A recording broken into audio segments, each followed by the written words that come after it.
Start. परिच्छेद.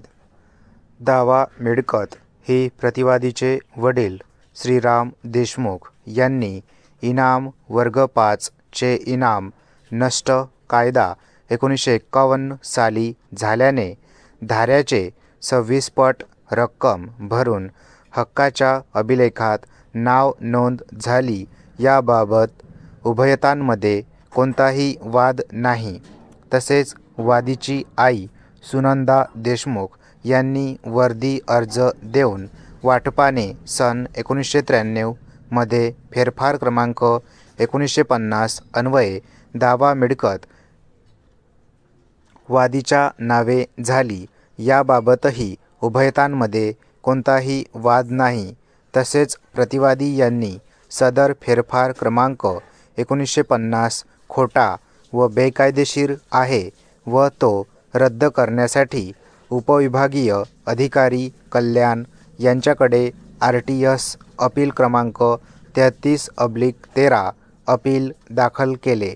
सदर appeal मंजूर होऊन सदर फेरफार रद्द झाला. याबाबतही उभयतांमध्ये कोणताही वाद नाही.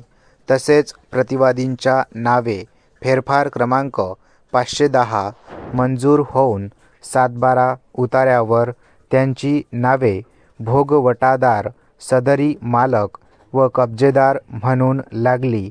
याबाबतही उभयतांमध्ये कोणताही वाद नाही. तसेच सदर निकालाविरुद्ध वादीने उपजिल्हाधिकारी ठाणे यांच्या न्यायालयात RTS अपील क्रमांक 24/15 दाखल केले व सदर अपील प्रलंबित असल्याबाबतही उभयतांमध्ये कोणताही वाद नाही. तसेच प्रतिवादींनी दिनांक 25/9/2015 रोजी दावा मिळकत विक्रीस काढण्यासाठी वर्तमानपत्रामध्ये जाहीर सूचना प्रसिद्ध केल्याबाबतही उभयतांमध्ये कोणताही वाद नाही. परिच्छेद. दावा मिळकतीवर वादी व प्रतिवादी हे दोघेही त्यांचा कब्जा सांगत आहे. वादीने दावा मिळकतीवरील कब्जा दाखविण्यासाठी लगतच्या कब्जेदार नामे अशोक देशमुख, नारायण देशमुख, मोरेश्वर देशमुख व सुनील देशमुख यांची शपथपत्रे निशाणी क्रमांक 30 ते 33 प्रमाणे सादर केली. वादीतर्फे विधिज्ञ श्री S. झुंजारराव यांनी युक्तिवाद केला की सन 1993 साली मंजूर झालेला फेरफार क्रमांक 1950 अन्वये वादीचे नाव दावा मिळकतीस लागलेले असून त्यानंतर साधारण 20 वर्षांनंतर सदर फेरफार प्रतिवादींनी केलेल्या RTS अपील क्रमांक 33/13 द्वारे रद्द झाला आहे. परंतु सदर निर्णयाविरुद्ध वादीने उपजिल्हाधिकारी ठाणे यांच्याकडे अपिलाद्वारे आव्हान दिले आहे. सध्या ते अपील प्रलंबित आहे. दावा मिळकतीवर प्रत्यक्ष वादीचा ताबा आहे, कारण त्याबाबत लगतच्या कब्जेदारांची शपथपत्रे वादीने न्यायालयात सादर केली आहेत. परंतु सदर कब्जेदारांच्या शपथपत्रात परिच्छेद क्रमांक 3 मध्ये शेवटची ओळ "मी कधीही सदर वादीस दावा जमीन कसताना पाहिले नाही" ही अनावधानाने टंकलेखनामध्ये प्रतिवादीच्या जागी चुकीने वादीचा उल्लेख झाला आहे. परंतु सदर लगतच्या कब्जेदारांची शपथपत्रातील एकूण मजकूर पाहिला असता दावा मिळकतीवर वादीचा प्रत्यक्ष ताबा असल्याच्या बाबीस साक्षीदार पुष्टी देत आहे. प्रतिवादी दावा मिळकतीची विक्री करण्याच्या बेतात असल्यामुळे जर प्रतिवादींनी दावा मिळकतीची विक्री केल्यास त्यामध्ये वादीच्या हितास बाधा येऊ शकते. दाव्यामध्ये गुंतागुंत वाढू शकते. त्यामुळे वादीचे अपरिमित नुकसान होऊ शकते अशा परिस्थितीमध्ये वादीच्या हक्कात प्रतिवादी विरुद्ध तात्पुरता मनाई हुकूम देणे न्यायोचित ठरते अशी विनंती केली आहे.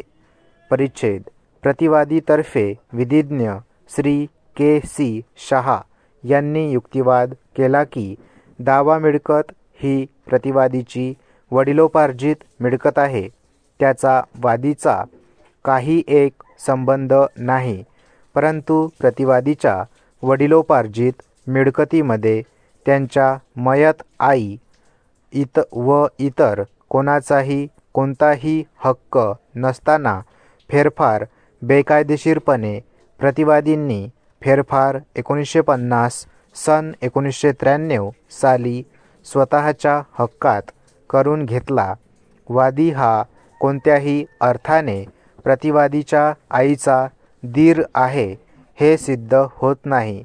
त्यामुळे RTS अपील क्रमांक 31/13 द्वारे सदर फेरफार रद्द झाला असून त्याविरुद्ध वादीने उपजिल्हाधिकारी ठाणे यांचेकडे केलेल्या RTS अपील क्रमांक 24/2015 प्रलंबित असून सदर अपीलामध्ये उपविभागीय अधिकारी यांच्या निर्णयास स्थगिती देण्यात आली नाही.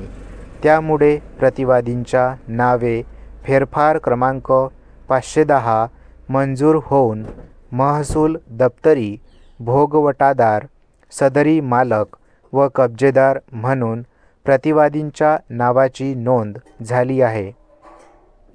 प्रतिवादीच्या बहिणीच्या विवाहात झालेले कर्ज फेडण्यासाठी व घर खर्चासाठी पैशाची आवश्यकता होती, म्हणूनच दावा मिळकत विक्रीस काढली आहे. दावा मिळकत दुसरा इसम घेण्यास तयार आहे. त्यामुळे त्याबाबतची जाहीर नोटीस वर्तमानपत्रामध्ये दिली आहे व सदर नोटीसला वादीने हरकत घेतली आहे. श्री शहा यांनी युक्तिवाद केला की महाराष्ट्र महसूल अधिनियमनाचे कलम 157 च्या तरतुदीप्रमाणे हक्काच्या नोंदी तसेच महसुलाच्या नोंद वहीतील नोंदीची सत्यतेची गृहीतक प्रतिवादीच्या बाजूने आहे, कारण दावा मिळकती बाबतचा शेवटचा फेरफार प्रतिवादीच्या नावे झाला आहे. श्री शहा यांनी युक्तिवाद केला की वादी प्रतिवादीमध्ये 4 पिढ्या पूर्वीपर्यंत कोणताही एक सामायिक पूर्वज नव्हता. त्यामुळे त्यांच्यामध्ये कोणतेही रक्तसंबंधातील नाते नाही. या युक्तिवादाआधारे प्रस्तुत अर्ज नामंजूर करण्याची विनंती श्री शहा यांनी केली. स्टॉप.